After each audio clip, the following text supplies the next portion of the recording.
Vamos começar nossa leitura de hoje, a partir da página 120, oitavo capítulo. Então, convido você para respirar bem fundo, focar no seu coração e só sentir o ar entrar e sair.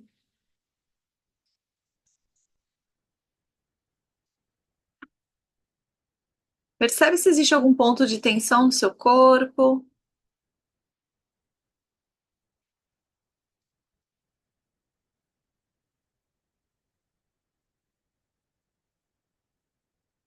Leva a atenção do seu coração. Imagina uma luz se acender, a luz da sua essência divina. Expande para todo o seu corpo. Sai pelos seus pés. E você vai imaginando essa luz descer e passar pelas camadas de terra, água, rocha, até alcançar o coração do nosso planeta. Um grande cristal de quartzo rosa te espera. Coração de Gaia.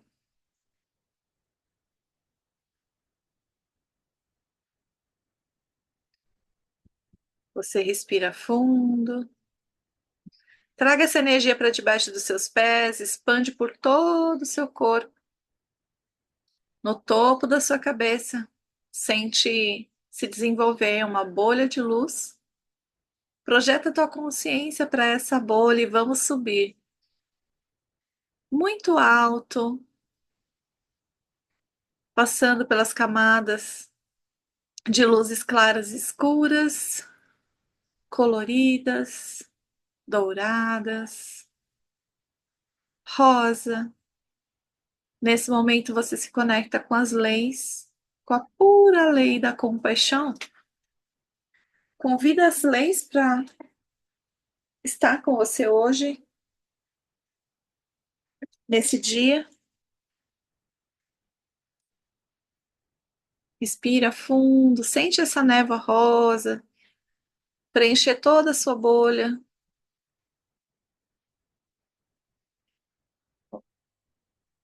E essa luz rosa impulsiona a tua bolha para dentro do portal.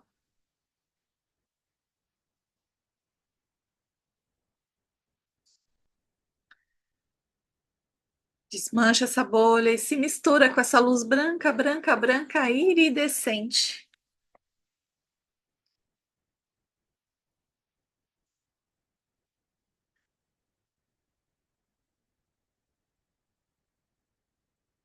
Somos um com o Criador.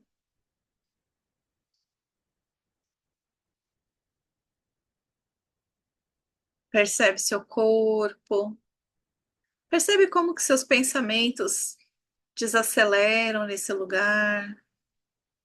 E se conecta com a energia da gratidão, do amor. E a partir do Criador eu peço permissão para você, para te trazer a energia do amor incondicional, direto da fonte criadora. Você aceita? Projeta a consciência para debaixo de uma linda cachoeira e vai sentindo esse amor.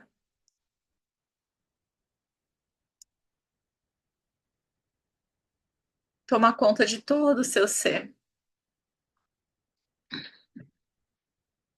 E no seu tempo, sem pressa, pode abrir os seus olhos. E a nossa leitura de hoje é a partir da página 119, a segunda lei. Torne-o atraente, torne o seu hábito atraente, né? Então, vamos lá? Capítulo 8. Como tornar um hábito irresistível. Na década de 40, um cientista holandês chamado Nico Tinbergen realizou uma série de experimentos que transformaram a nossa compreensão do que nos motiva. Nico, que acabou ganhando um prêmio Nobel por seu trabalho, investigava gaivotas prateadas, as aves cinzentas e brancas frequentemente vistas voando pela costa da América do Norte. Gaivotas prateadas adultas têm um pequeno ponto vermelho no bico. E o Nico notou que os filhotes recém-nascidos bicavam esse local sempre que queriam comida. Para começar o experimento, ele criou uma coleção de falsos bicos de papelão, apenas uma cabeça sem corpo. Quando os pais saíram, ele foi até o ninho e ofereceu esses bicos aos filhotes. Os bicos eram falsificações óbvias e ele assumiu que os filhotes os rejeitariam por completo. No entanto, quando as pequenas gaivotas viram a mancha vermelha no bico do papelão, bicaram como se fosse a da sua mãe, das suas mães. Eles tinham uma clara preferência por essas manchas vermelhas, como se tivessem sido geneticamente programados no nascimento. Logo, Nico descobriu que quanto maior a mancha, mais rápido os filhotes bicavam. Em determinado momento, ele criou um bico com 3 grandes pontos vermelhos. Quando o colocou sobre o ninho, os filhotes ficaram loucos. Bicavam as manchas vermelhas como se fossem o bico mais maravilhoso que já tivessem visto. Nico e seus colegas descobriram um comportamento similar em outros animais. Por exemplo, o ganso bravo é uma ave que nidifica no chão. Ocasionalmente, conforme a mãe se move no ninho, um dos ovos acaba rolando para fora. Sempre que isso acontece, o ganso vai até o ovo e usa o seu bico e pescoço para puxá-lo de volta para o ninho. Nico descobriu que o ganso empurrará qualquer objeto redondo próximo, como uma bola de bilhar ou lâmpada, para o ninho. Quanto maior o objeto, maior a resposta. Um ganso fez um esforço ainda maior para empurrar uma bola de vôlei e se sentar em cima. Como os filhotes de gaivota Como os filhotes de gaivota bicando automaticamente os pontos vermelhos, o ganso estava seguindo uma regra instintiva. Quando vejo um objeto redondo por perto, preciso rolá-lo de volta para o ninho. Quanto maior o objeto redondo, mais eu devo tentar recuperá-lo. É como se o cérebro de cada animal estivesse pré-programado com certas regras de comportamento. E quando se depara com uma versão exagerada dessa regra, ele se ilumina como uma árvore de Natal. Os cientistas referem-se a esses gatilhos exagerados como estímulos supranormais ou superestímulos. Um estímulo supranormal é uma versão aumentada da realidade, como um bico com 3 pontos vermelhos ou um ovo do tamanho de uma bola de vôlei, e provoca uma resposta mais forte do que a normal. Seres humanos também são propensos a gostar de versões exageradas da realidade. A junk food, por exemplo, leva nossos sistemas de recompensa a um frenesi. Depois de passar centenas de milhares de anos caçando e colhendo frutos na natureza, o cérebro humano evolui para valorizar o sal, açúcar e a gordura. Tais alimentos são frequentemente densos em calorias e eram bastante raros quando nossos ancestrais perambulavam pela savana. Quando você não sabe de onde vem sua próxima refeição, comer o máximo possível é uma excelente estratégia de sobrevivência. Hoje, no entanto, vivemos em um ambiente rico em calorias. A comida é abundante, mas seu cérebro continua a desejá-la como se fosse escassa. Atribuir alto valor a sal, açúcar e gordura não é mais vantajoso para a nossa saúde, mas o desejo persiste porque os centros de recompensa do cérebro não se alteraram por cerca de 50 mil anos. Os centros de recompensa do cérebro, isso aqui é interessante. A moderna indústria alimentícia depende do prolongamento dos nossos instintos paleolíticos, além do propósito evolutivo. Um dos principais objetos da ciência dos alimentos é criar produtos mais atraentes para os consumidores. Quase todos os alimentos em um saco, caixa ou pote foram melhorados de alguma forma, mesmo que apenas com aromatizante adicional. As empresas gastam milhões de dólares para descobrir o nível mais satisfatório de crocância numa batata frita ou a quantidade perfeita de gás num refrigerante. Departamentos inteiros se dedicam a aperfeiçoar a sensação de um produto na boca, uma qualidade conhecida como orosensação. As batatas fritas, por exemplo, são uma combinação poderosa, douradas, crocantes por fora, claras e macias por dentro. Quem tá salivando aí? Outros alimentos processados intensificam o contraste dinâmico que se refere a itens com uma combinação de sensações, como crocante, cremoso. Imagine a textura do queijo derretido em cima de uma crosta de pizza crocante. A crocância do biscoito recheado combinada com seu recheio macio. Com alimentos naturais e não processados, você tende a experimentar as mesmas sensações repetidas vezes. Qual é o gosto da 17ª garfada de couve? Depois de alguns minutos, seu cérebro perde interesse e você começa a se sentir satisfeito. Mas alimentos com alto contraste dinâmico mantêm a experiência nova e interessante, estimulando você a comer mais. Em última análise, essas estratégias permitem aos cientistas de alimentos encontrar o ponto da felicidade para cada produto. A combinação exata de sal, açúcar e gordura que estimula o seu cérebro e faz com que queira mais. O resultado, é claro, é que você come demais, porque os alimentos hiperpalatáveis são mais atraentes para o cérebro humano, como Stephen Guiné, neurocientista especializado em comportamento alimentar e obesidade, diz: ficamos muito bons em acionar os nossos próprios gatilhos. A moderna indústria de alimentos e os hábitos excessivos que ela gerou são apenas um exemplo da segunda lei da mudança de comportamento. Torne-o atraente. Quanto mais atraente é uma oportunidade, mais provável é que se torne criadora de um hábito. Olha à sua volta, a sociedade está repleta de versões altamente projetadas da realidade, que são mais atraentes do que o mundo em que nossos ancestrais evoluíram. As lojas apresentam manequins com quadris e seios exagerados para vender roupas. A mídia social oferece mais curtidas e elogios em poucos minutos do que conseguimos no escritório ou em casa. A pornografia online combina cenas estimulantes em uma taxa que seria impossível de reproduzir na vida real. Propagandas são criadas com a combinação de iluminação ideal, maquiagem profissional, edição de Photoshop. Nem a modelo se parece com ela mesma na imagem final. Esses são os estímulos supranormais do nosso mundo moderno. Eles exageram características que são naturalmente atraentes para nós. E o resultado é que nossos instintos vão à loucura, levando-nos a hábitos de compras, uso de mídia social, pornografia, e alimentares excessivos, entre outros. Se a história servir de guia, as oportunidades do futuro serão mais atraentes que as de hoje. A tendência é que as recompensas se tornem mais concentradas e os estímulos mais atraentes. A junk food é uma forma mais concentrada de calorias do que os alimentos naturais. Destilados são uma forma mais concentrada de álcool do que a cerveja.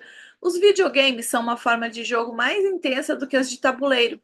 Comparadas à natureza, essas experiências compactas e recheadas de prazer são difíceis de resistir. Temos os cérebros de nossos ancestrais, mas tentações que eles nunca tiveram que enfrentar. Olha que coisa! Se quiser aumentar as chances de que um comportamento ocorra, você precisa torná-lo atraente. Ao longo de nossa discussão da segunda lei, nosso objetivo é aprender como tornar os nossos hábitos irresistíveis. Embora não seja possível transformar todo hábito em estímulo supranormal, podemos tornar qualquer hábito mais atraente. Para isso, devemos começar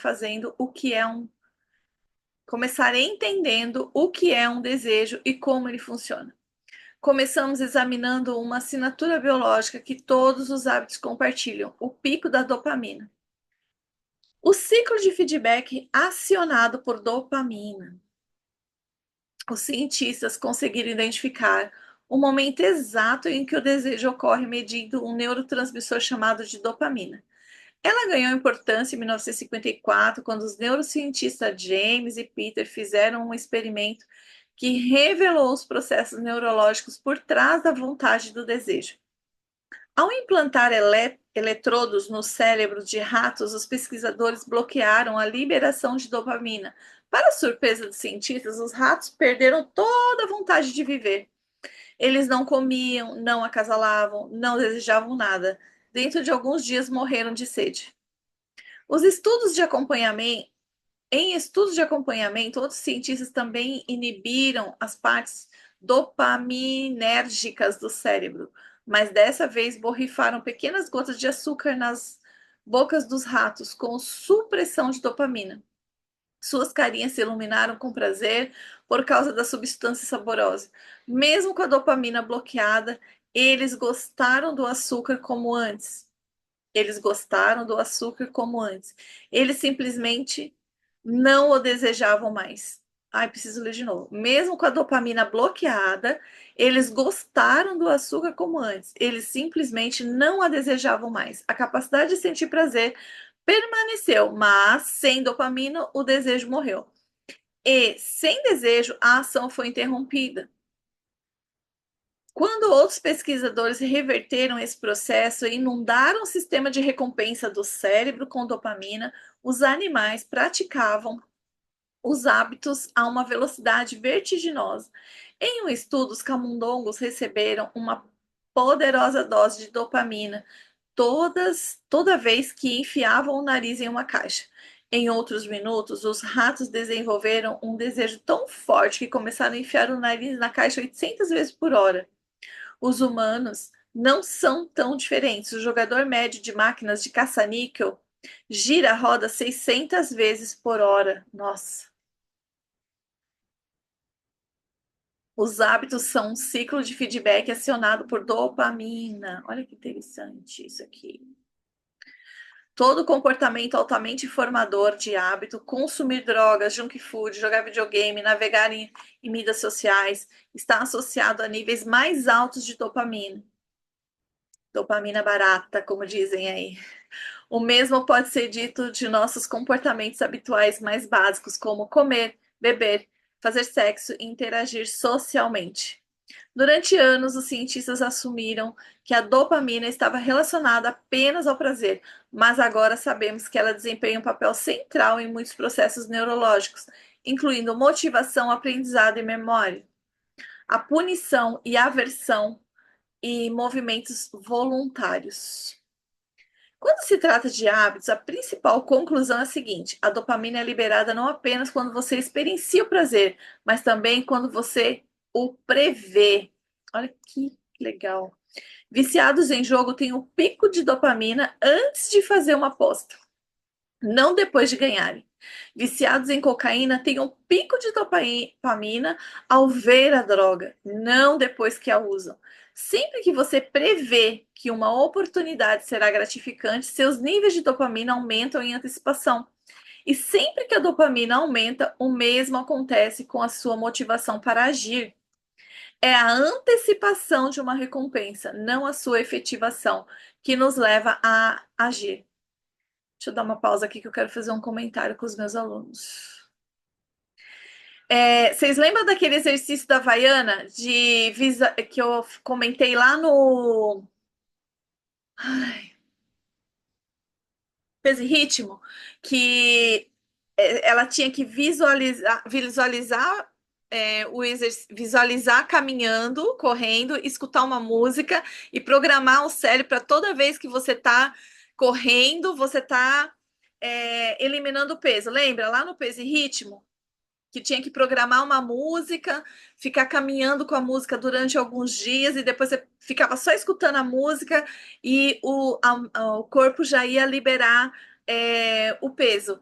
É essa dopamina, só da pessoa imaginar a coisa já está liberando dopamina. Aquele exercício é para liberar dopamina e a dopamina vai dar prazer na pessoa e o corpo vai sentir essa reação e vai começar a liberar peso, começar a sentir prazer só de visualizar. Então, por isso que muitas coisas no Teta dá certo, porque a gente está visualizando, só de você visualizar. Hoje eu fiz Hoje eu fiz esse teste lá dentro da piscina, né? Eu tava fazendo um exercício super difícil, que era ficar flutuando, só segurando o corpo no peso do corpo mesmo, e fazendo abdominal em cima da água, assim, é um exercício bem desafiador mesmo.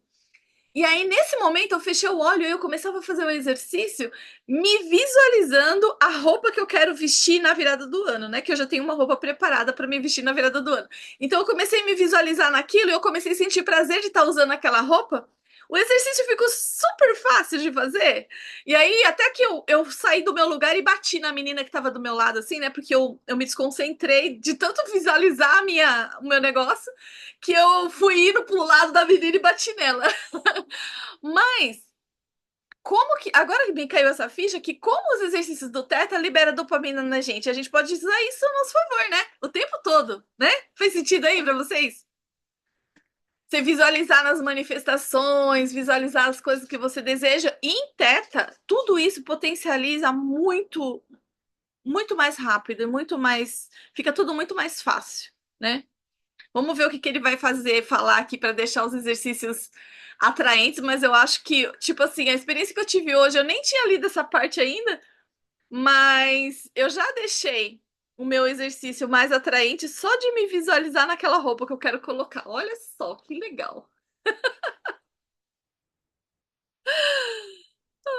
Fez sentido aí para vocês, gente?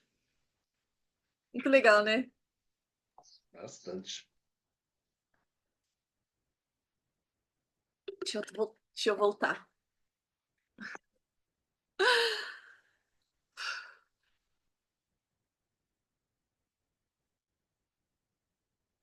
O pessoal deve ficar bravo, né? Quando vê. O que será que ela falou com os alunos?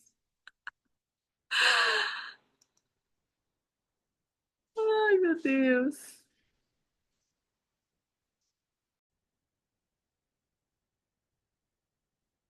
Vamos continuar aqui. Eu tô na página 126.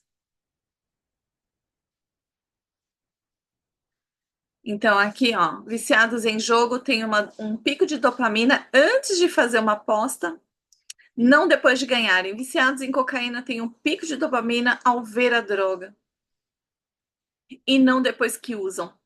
Sempre que você prevê uma oportunidade, será gratificante. Seus níveis de dopamina aumentam em antecipação. E sempre que a dopamina aumenta, o mesmo acontece com a sua motivação para agir. É a antecipação de uma recompensa e não sua efetivação que nos leva a agir. Curiosamente, o sistema de recompensa ativado no cérebro quando você recebe uma recompensa é o mesmo ativado ao prevê-la.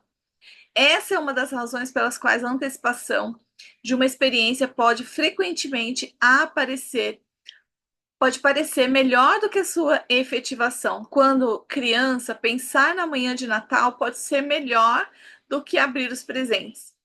Quando você tem uma viagem na escola, né, fica naquela apreensão. Como adulto, sonhar acordado, com as próprias próximas férias, pode ser mais agradável do que estar de férias. Os cientistas se referem a isso como a diferença entre querer e gostar. Picos de dopamina, que ele coloca um gráfico, estímulo, desejo, resposta e recompensa. Nossa. Figura 9. Antes que um hábito seja aprendido, que é o a dopamina é liberada quando a recompensa é experimentada pela primeira vez. Na próxima vez, no B, a dopamina sobe antes da ação, imediatamente após o reconhecimento do estímulo. Esse pico leva à vontade, ao desejo de agir sempre que o estímulo for detectado. Uma vez que um hábito é aprendido, a dopamina não aumenta quando uma recompensa é experimentada, porque você a espera. No entanto, se vir um estímulo e esperar uma recompensa, mas não consegui-la, a dopamina cairá com a decepção. A sensibilidade da resposta à dopamina pode ser claramente vista quando uma recompensa é fornecida tardiamente. Primeiro, a D. Primeiro, a sugestão é identificada e a dopamina sobe à medida que a vontade aumenta. Em seguida, uma resposta é acionada, mas a recompensa não vem tão rapidamente quanto esperado. A dopamina começa a cair finalmente quando a recompensa vem. Um pouco mais tarde, a dopamina dispara novamente. É como se o cérebro estivesse dizendo: Veja, eu sabia que estava certo. Não se esqueça de repetir essa ação na próxima vez. Olha que interessante. Seu cérebro tem muito mais circuitos neurais alocados para querer recompensas do que para gostar delas.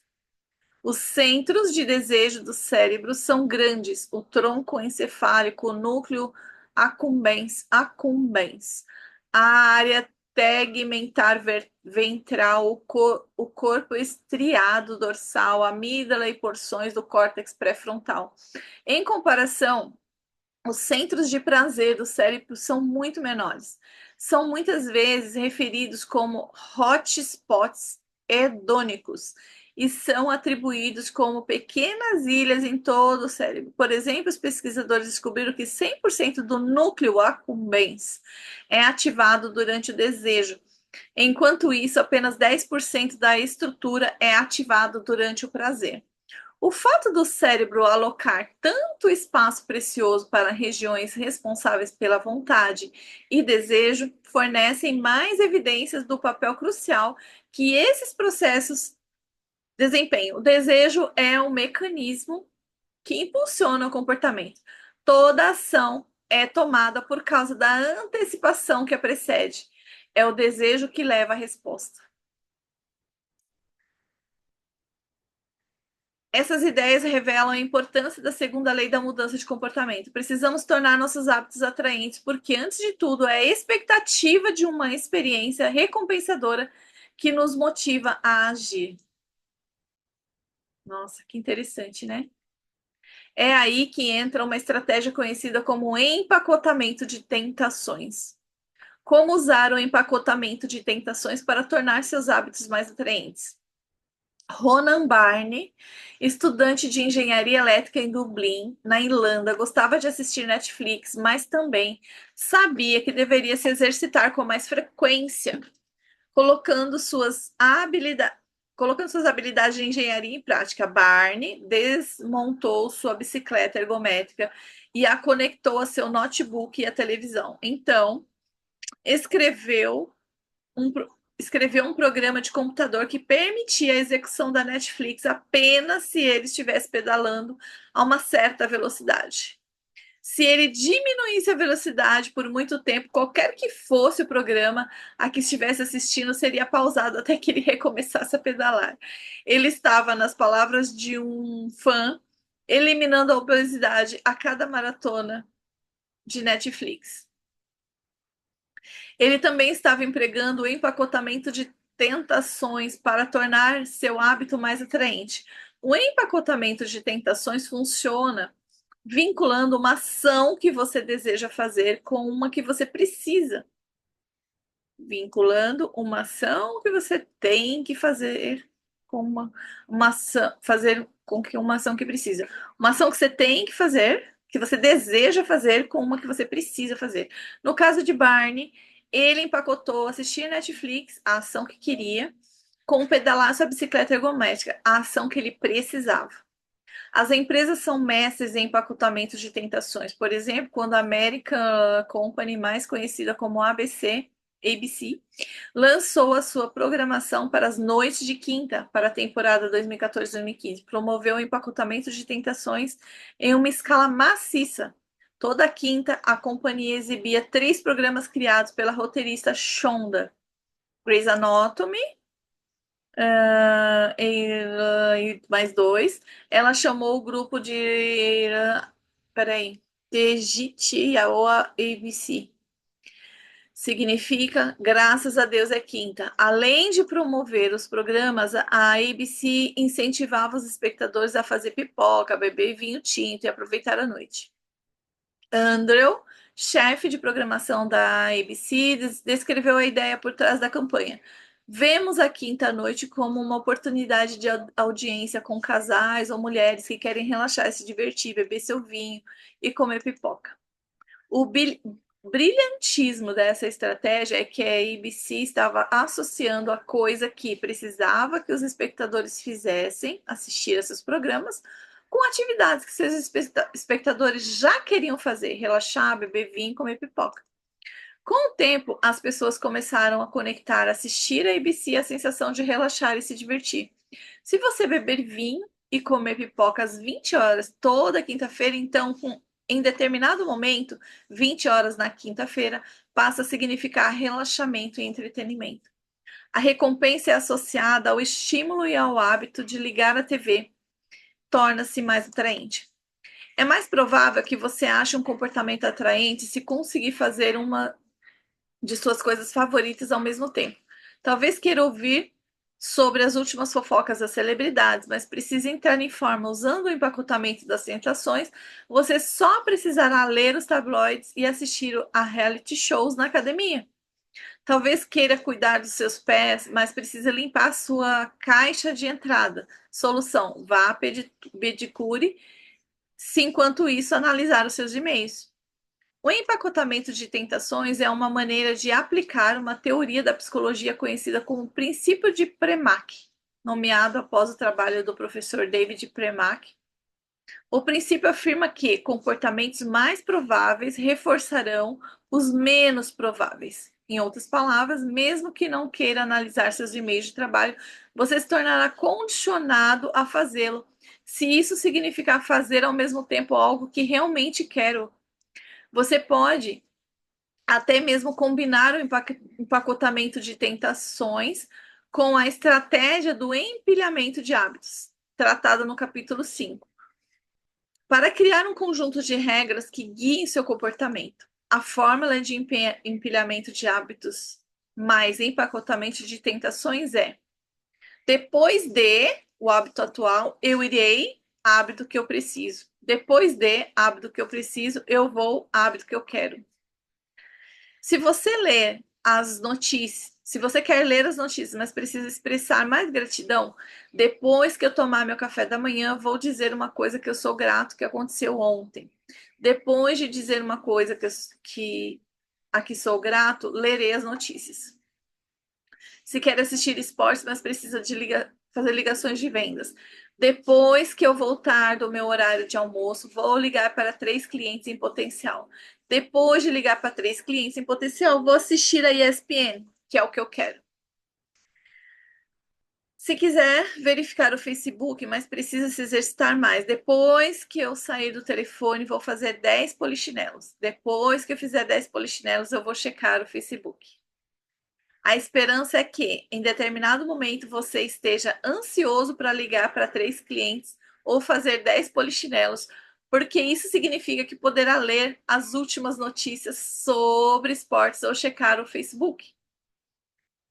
Fazer o que precisa significa fazer o que quer. Fazer o que precisa significa fazer o que quer.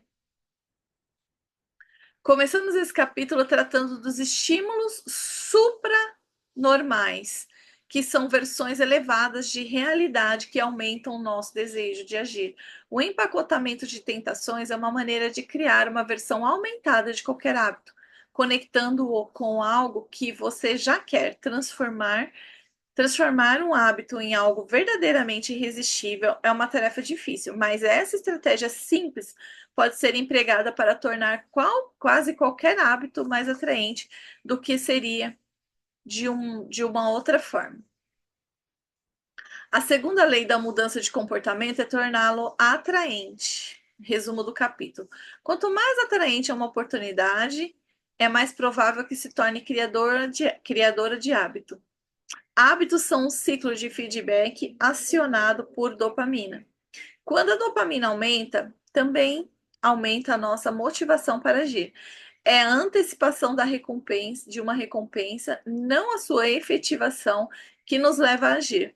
Quanto maior a antecipação, maior o pico de dopamina. O empacotamento da tentação é uma maneira de tornar seus hábitos mais atraentes. A estratégia é emparelhar uma ação que quer fazer com uma que precisa fazer. Que legal. O papel da família e dos amigos em moldar os seus hábitos. Deixa eu dar uma pausa aqui.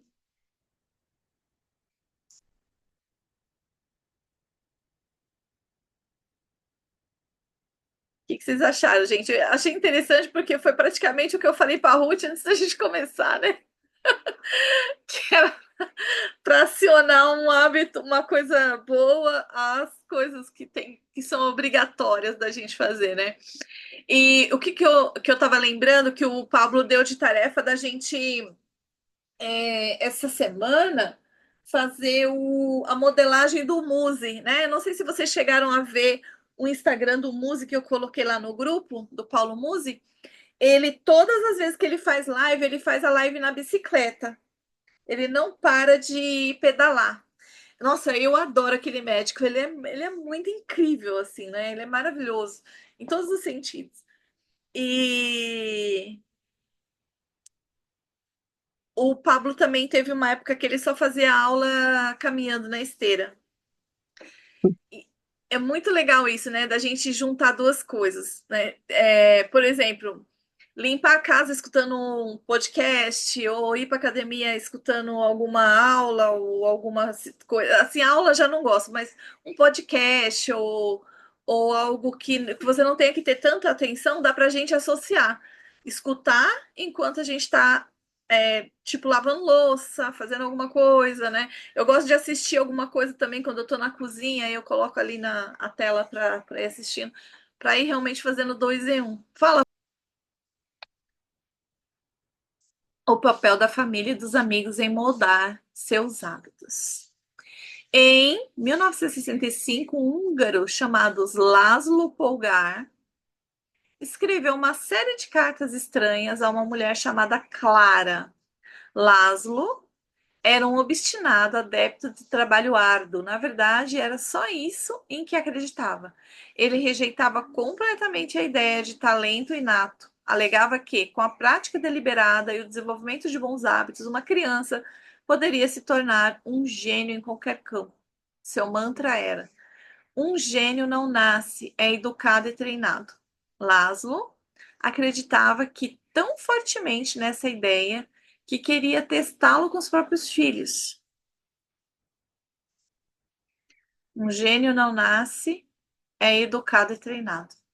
E escreveu para Clara porque precisava de uma esposa disposta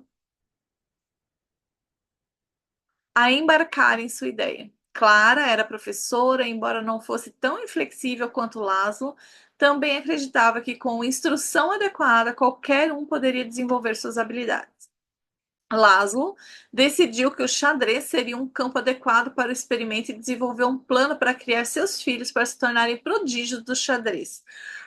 As crianças estudariam em casa, uma raridade na Hungria na época. A casa era repleta de livros de xadrez e fotos dos famosos jogadores. As crianças jogavam constantemente umas contra as outras e competiam nos melhores torneios que encontravam. A família mantinha um sistema de arquivos meticuloso do histórico de torneios de todos os competidores que as crianças enfrentassem. Suas vidas eram dedicadas ao xadrez. A investida romântica de Clara foi bem sucedida. E em poucos anos, a família Polgar ganhou três novas integrantes: Susan, Sofia e Judite. Susan, a mais velha, começou a jogar xadrez com 4 anos. Depois de 6 meses, já derrotava os adultos. Sofia, a filha do meio, fez ainda melhor. Aos 14 anos, foi campeã mundial e alguns anos depois tornou-se grande mestre. Judite, a mais nova, era a melhor de todos. Aos 5 anos era capaz de derrotar o pai.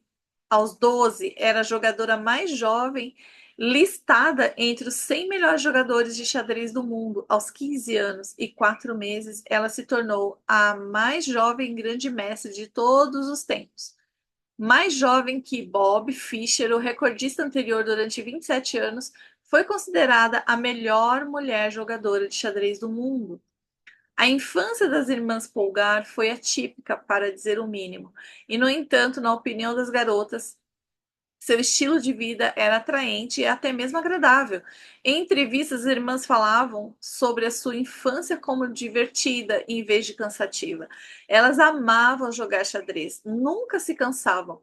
Segundo relatos, Laszlo, certa vez, encontrou Sofia jogando xadrez no banheiro, no meio da noite, Encorajando-a a voltar a dormir, ele disse: Sofia, deixa as peças em paz. Ao que ela respondeu: Papai, são elas que não me deixam em paz.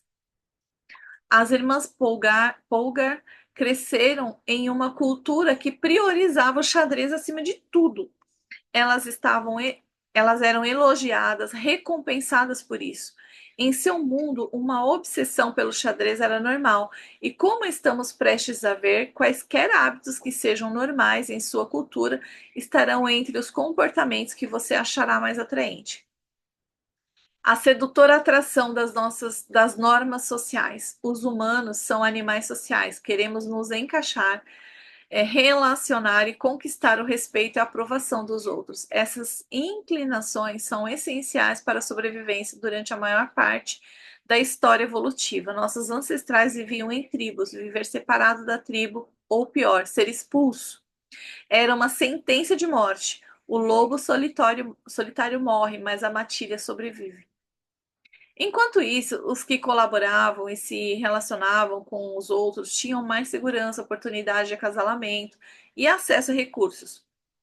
Como observou Charles Darwin, na longa história da humanidade, os que aprenderam a colaborar e improvisar de maneira eficaz pros, prepondera, preponderaram.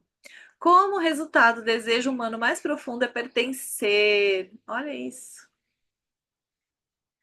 E essa antiga preferência influencia nosso comportamento moderno de forma poderosa. Não escolhemos os nossos primeiros hábitos, nós os imitamos. Ó. Seguimos o roteiro de nossos amigos e familiares, igreja, escola, comunidade local e sociedade em geral.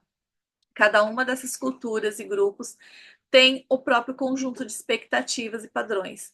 Quando e se deve Quando e se deve se casar, quantos filhos ter, quais feriados comemorar, quanto dinheiro gastar na festa de aniversário do filho. De muitas maneiras, essas normas sociais tácitas guiam o seu comportamento a cada dia. Elas sempre são consideradas, ainda que de modo consciente. Muitas vezes você segue os hábitos de sua cultura sem pensar, sem questionar e sequer se lembrar, porque vira automático. Como se escreveu o filósofo francês Michel de Montaigne, os costumes e práticas da vida na sociedade nos levam adiante. Na maioria das vezes, concordar com o grupo não parece um fardo. Todo mundo quer pertencer. Se você crescer em uma família que recompensa suas habilidades de xadrez, jogar parecerá muito atraente. Se trabalha em uma empresa onde todo mundo usa ternos caros, estará inclinado a ostentar um também. Se todos seus amigos compartilham uma piada interna ou usam uma expressão nova, você desejará fazer o mesmo. Para que todos saibam que você está por dentro, comportamentos são atraentes quando nos ajudam a nos encaixar. Nós imitamos os hábitos de três grupos em particular: os mais próximos, a maioria e os poderosos. Cada grupo oferece uma oportunidade para potencializar a segunda lei da mudança de comportamento e tornar nossos hábitos mais atraentes, imitando os mais próximos. A proximidade tem um efeito poderoso no comportamento. Isso vale para o ambiente físico, como discutimos no capítulo 6, e também para o social. Nós adquirimos hábitos das pessoas ao nosso redor, copiamos a forma como nossos pais lidam com as discussões, a maneira como nossos amigos flertam uns com os outros, a maneira como nossos colegas de trabalho alcançam bons resultados. Quando seus amigos fumam maconha, você também experimenta. Quando a sua esposa tem o hábito de checar 2 vezes se a porta está trancada antes de ir para a cama, você a repete. Acho que muitas vezes eu imito o comportamento daqueles ao meu redor sem perceber. Em uma conversa, adoto automaticamente a postura corporal da outra pessoa, é o rapport, né? Na faculdade, comecei a falar com os meus colegas de quarto. Ao viajar para outros países, imito o sotaque local de forma não consciente, apesar de tentar lembrar a mim mesmo o tempo todo para parar.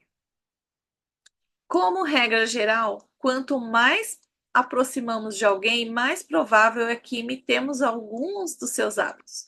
Um estudo inovador acompanhou 12 mil pessoas durante 32 anos e descobriu que as chances de uma pessoa se tornar obesa aumentavam em 57% se ela tivesse um amigo que se tornasse obeso. Isso funciona no sentido inverso também.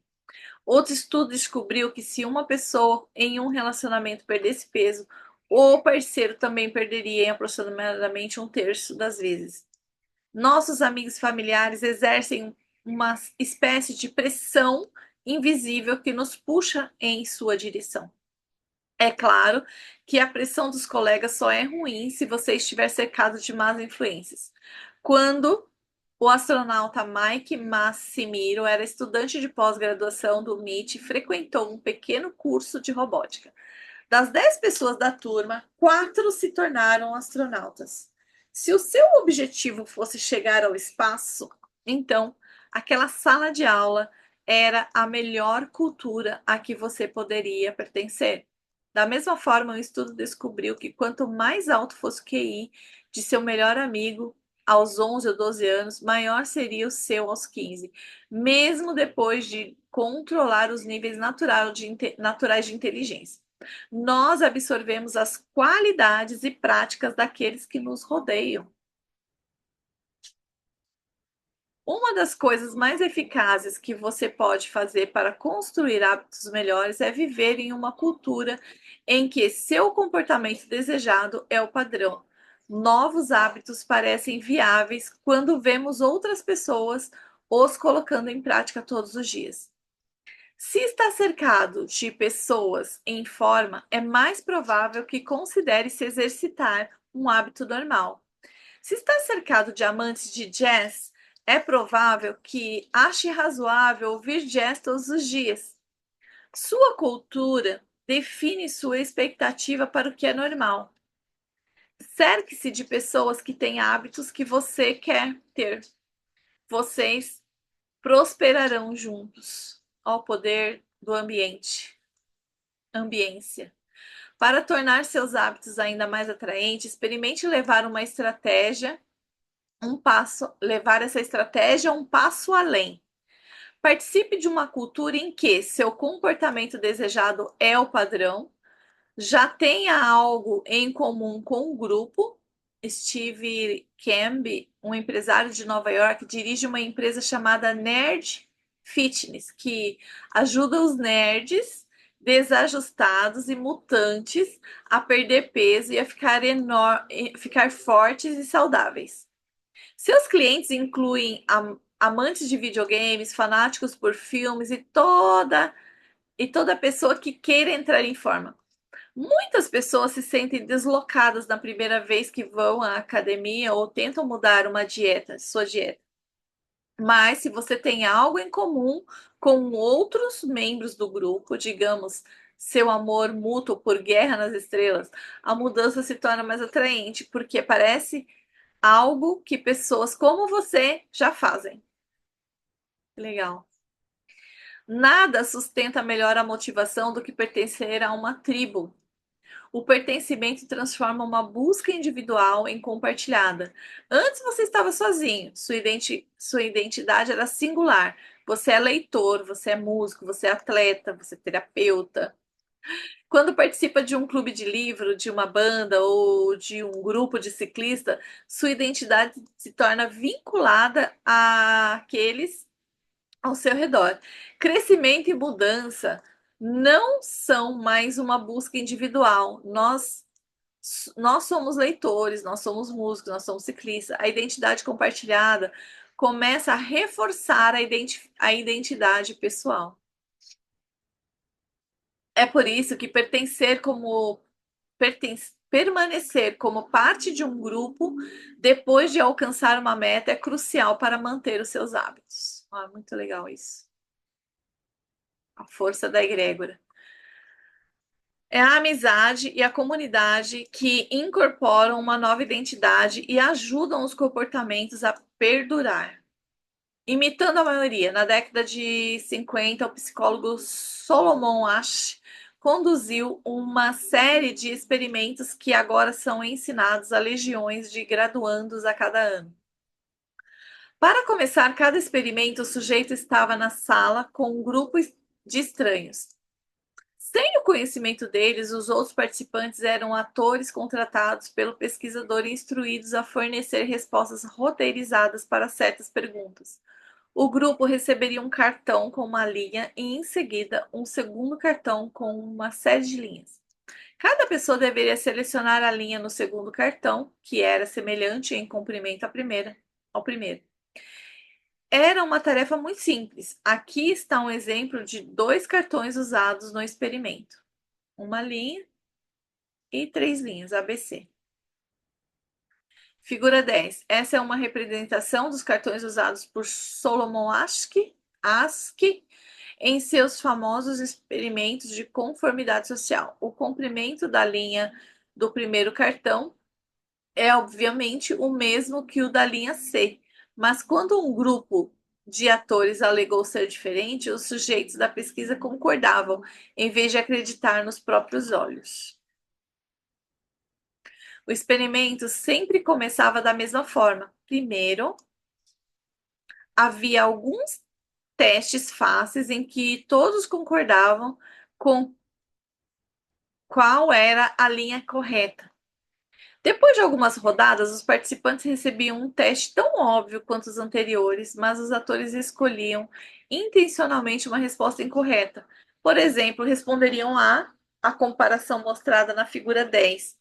Todos concordavam, embora as linhas fossem claramente diferentes. O sujeito que não tinha conhecimento do artifício ficava imediatamente perplexo, seus olhos se arregalavam. Ria nervosamente para si mesmo. Ele conferia as reações dos outros participantes, sua agitação aumentava à medida que uma pessoa após a outra apresentava a mesma resposta incorreta. Logo, o sujeito começava a duvidar dos próprios olhos, até que, em determinado momento, optava pela resposta em que seu íntimo sabia ser incorreta. Asch executou esse experimento muitas vezes e de muitas maneiras diferentes. O que descobriu foi que, à medida que o número de atores aumentava, também aumentava a conformidade do sujeito. Se fosse apenas o sujeito, um ator, não havia efeito na escolha da pessoa. Eles apenas presumiam que a outra pessoa era idiota. Quando dois atores entravam na sala, ainda havia pouco impacto, mas conforme o número de pessoas aumentava para três atores ou quatro, até chegar a oito, os sujeitos ficavam cada vez mais propensos a duvidar de si mesmo. No final do experimento, quase 75% dos participantes concordaram com a resposta do grupo, embora fosse obviamente incorreta.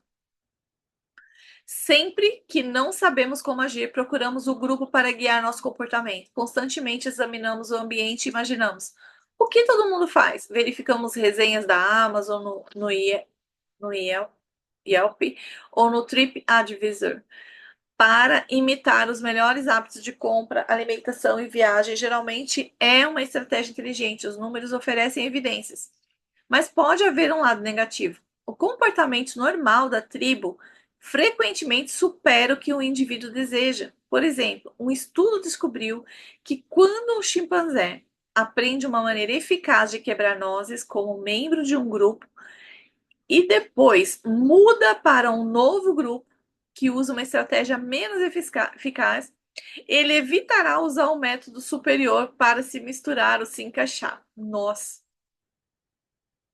Os humanos são parecidos. Há uma tremenda pressão interna para seguir as normas do grupo.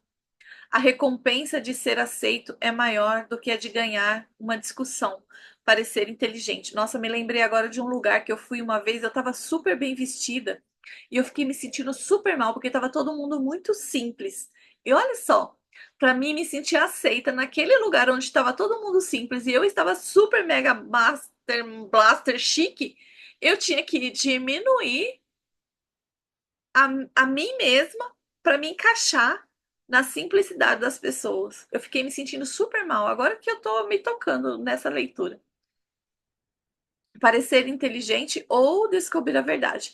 Na maior parte das vezes, preferimos errar com a multidão do que estar certo sozinho. Meu Deus.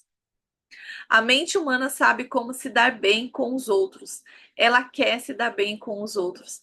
Esse é o nosso modo natural. Você pode substituí-lo, optar por ignorar o grupo ou parar de se importar com o que os outros pensam. Mas isso requer trabalho. Nadar contra a corrente de sua cultura requer um esforço extra. Quando mudar seus hábitos significa desafiar a tribo, a mudança não é atraente. Quando significa se encaixar, é muito mais. Nossa, eu lembrei aqui, gente, que eu fiquei nervosa na situação, né? Que eu fui nessa reunião e tal. E aí eu tava com um perfume que quanto mais nervosa eu ficava, minha pele ficou quente, o perfume começou a exalar e parecia que tava todo mundo olhando para mim e o cheiro do perfume cada vez mais forte. Eu falei, eu preciso sair desse lugar. Olha como que é importante isso. Quando mudar seus hábitos significa desafiar a tribo. A mudança não é atraente. Quando significa se encaixar é muito mais. Imitando poderosos. Humanos de todos os lugares buscam poder, prestígio e status. Queremos distintivos e medalhas em nossos casacos. Queremos ser presidente ou sócio em nossos cargos. Queremos ser legitimados, reconhecidos e elogiados. Essa tendência parece fútil, mas no geral é uma jogada inteligente. Historicamente, uma pessoa com maior poder e status tem acesso a mais recursos, preocupa-se menos com a sobrevivência e demonstra ser um parceiro mais atraente. Somos atraídos por comportamentos que proporcionam respeito, aprovação, admiração e status. Queremos ser o único na academia a fazer barras, o músico que consegue tocar as progressões de acordes mais difíceis, ou o pai com os filhos mais talentosos. Por quê? Essas coisas nos distinguem da multidão. Quando nos encaixamos, começamos a procurar maneiras de nos destacar. Tá? Você quer se encaixar e depois você quer se destacar dentro da multidão. A mente humana. Essa é uma das razões pelas quais nos preocupamos tanto com os hábitos das pessoas altamente eficazes. Tentamos copiar o comportamento das pessoas bem-sucedidas porque desejamos o sucesso por nós mesmos. Muitos dos nossos hábitos diários são imitações de pessoas que admiramos. Você reproduz as estratégias de marketing das empresas mais bem-sucedidas ao seu redor. Copie a receita do seu padeiro favorito. Pegue emprestado as estratégias de contar histórias do seu escritor favorito. Imita o estilo de comunicação do seu chefe. Nós imitamos as pessoas que invejamos. Pessoas de alto status desfrutam de aprovação, respeito e enaltecimento por parte das outras. Isso significa que, se um comportamento pode nos levar à aprovação, respeito e enaltecimento, achamos isso atraente. Também somos motivados a evitar comportamentos que diminuam o nosso status. Aparamos nossas cercas vivas e cortamos a nossa grama porque não queremos ser desleixados no bairro.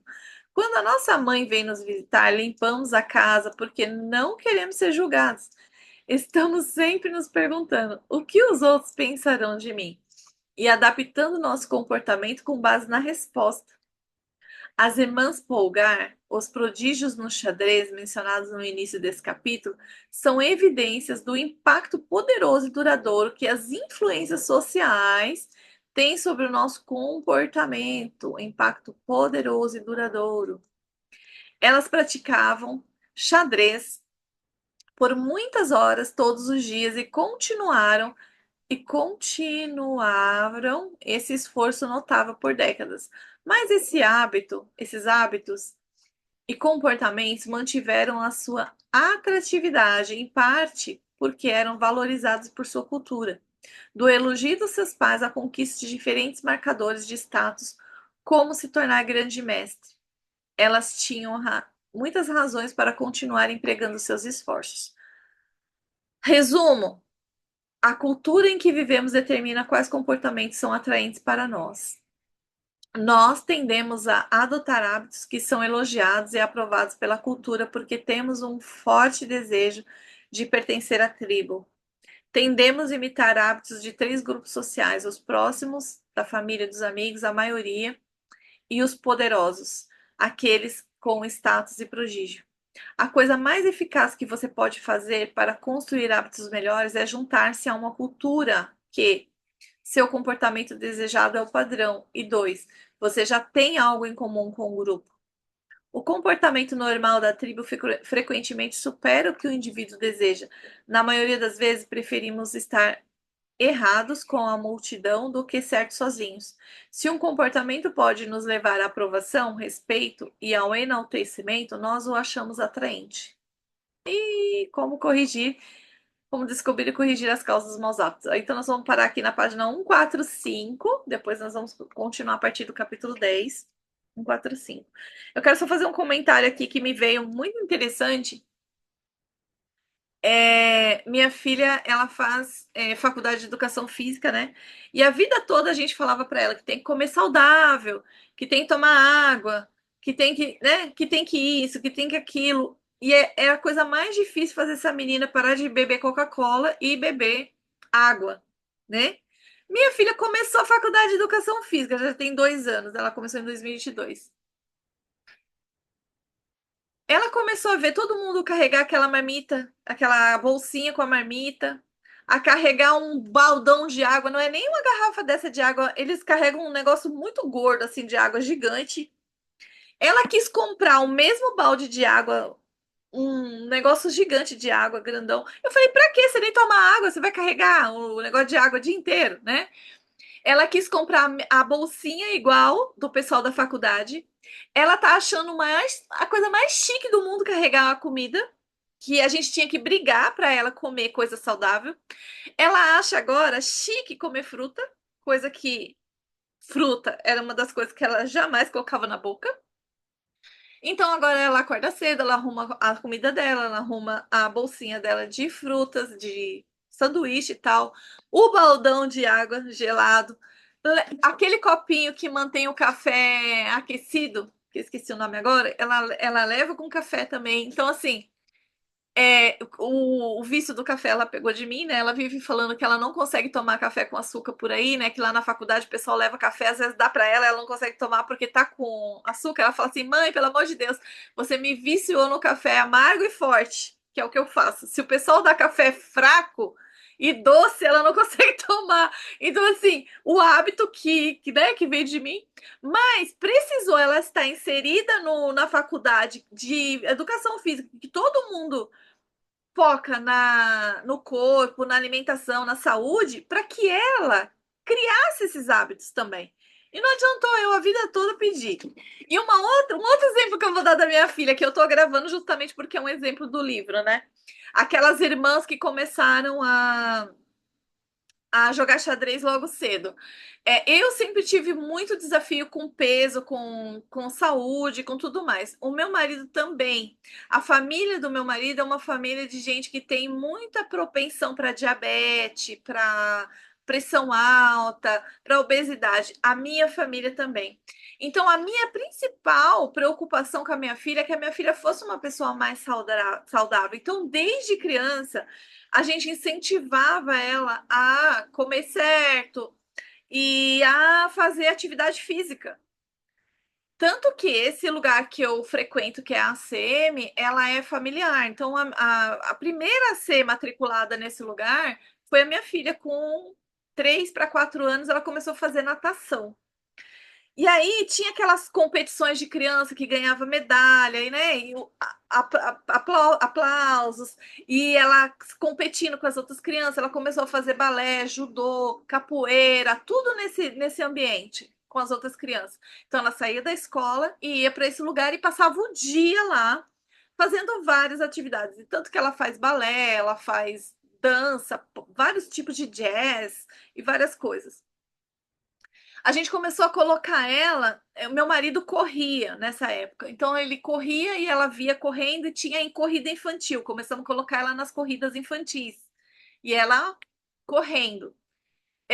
Nessa época eu comecei a correr também. Então, assim, tinha corrida infantil, tinha corrida das mulheres, tinha corrida dos homens, então um ficava torcendo para os outros. E isso foi criando nela um amor, uma paixão pela atividade física, que veio lá na adolescência dela, ela começar a se imaginar professora de educação física e ela queria muito trabalhar nessa instituição que hoje ela é estagiária, né? Então, mudou os hábitos dela, levou ela para atividade física e é muito certo. O ambiente é o que faz a pessoa tomar a decisão e criar hábitos, né? Por mais que ela gostasse de atividade física, a alimentação dela era muito ruim. E depois que ela foi para a faculdade, que todo mundo ali tinha alimentação boa, o que aconteceu? Influenciou os hábitos dela de hoje. Hoje, Sofia é outra. Sofia é outra. Ela tá treino todo dia, porque o pessoal da faculdade treina todo dia. Come certinho, toma um monte de água, que fica assim, abismado de ver ela tomar água hoje. E largou todos aqueles vícios ruins de comer uma coisa de chocolate inteiro, de logo cedo ela acordava e queria Coca-Cola. A gente nunca compra aqui, mas ela saía pra rua e comprava. Então é isso, só para contextualizar e, e trazer esses exemplos para vocês, que eu acho que para mim, nossa, fez todo sentido agora. Vamos reprogramar umas coisas que eu senti aqui. Vamos respirar e conectar com a luz branca do Criador, Deus, tudo que é.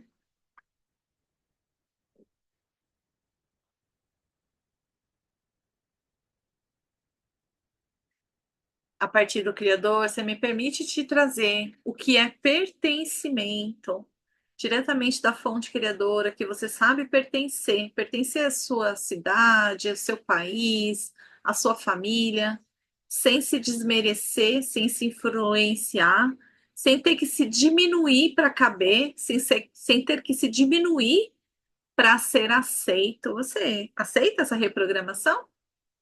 Se você aceita, você respira fundo. Permite trazer para você a definição mais elevada de que é totalmente seguro, possível, permitido mudar os seus hábitos e continuar com a tua individualidade, com a tua identidade singular, que você é único, mas que é seguro mudar, que é seguro criar novos e melhores hábitos para a sua vida. Você aceita? Permite que o Criador traga clareza para você em quais são os hábitos inconscientes negativos que você tem praticado, que você tem sucumbido, que você tem copiado dos seus ancestrais negativamente. Trazer luz a essa situação na tua vida e que é seguro se libertar de hábitos negativos vindo dos seus ancestrais. Você aceita?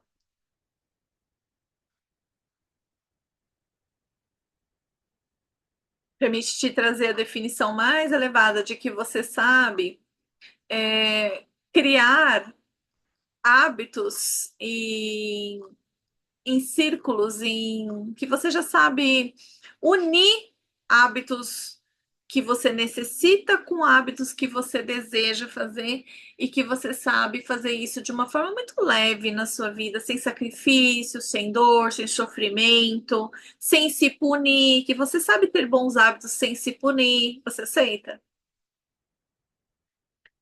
E a partir do Criador, de Deus, tudo que é, você me permite te trazer a definição mais elevada de que você sabe ter níveis de dopamina, níveis estáveis, que você já sabe ter os níveis estáveis de dopamina sem, sem ter que sem ter que criar hábitos negativos do tipo junk food, telas, notebook o tempo todo, computador, redes sociais o tempo todo, que você já sabe criar dopamina com hábitos saudáveis, com leveza e amorosidade. Você aceita?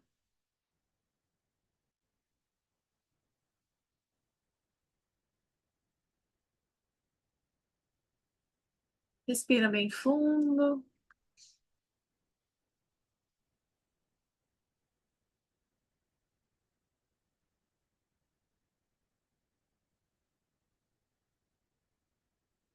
Eu quero que você lembre agora, traga para a tua memória um hábito que você gostaria de criar na tua vida, algo que você quer realmente manifestar, começar. Como você pode tornar esse hábito irresistível? O que que você pode associar a esse hábito para que fique muito bom? Por exemplo, você quer começar a academia ou ir para academia? O que que você pode incluir para que esse hábito fique mais satisfatório para você? Ou você fazer uma playlist com uma música que você goste, ou você pensar no que você pode agregar a essa situação para ficar satisfatório. Imagina, visualiza, e a partir do Criador eu peço permissão para você, para te trazer que é totalmente seguro, possível, permitido criar esse novo hábito satisfatório na tua vida, que você já sabe se sentir bem, feliz, que você já sabe juntar esses hábitos de uma maneira que fique leve na tua vida. Você aceita?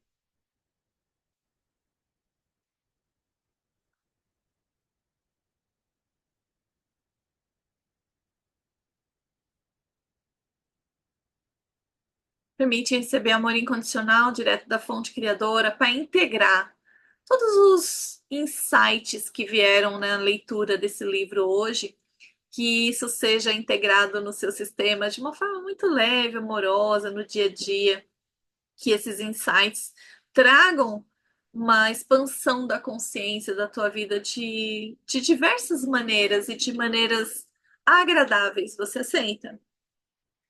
Respira esse amor incondicional, toma um banho com esse amor incondicional. E no seu tempo pode trazer sua consciência de volta. E se você está gostando dessa leitura, está acompanhando com a gente, deixa o seu comentário aqui no vídeo. Quais foram os insights que você teve? Como que você está criando mudança na tua vida? Quais são os hábitos que você tem mudado com a leitura desse livro? E a gente volta na próxima semana. Gratidão.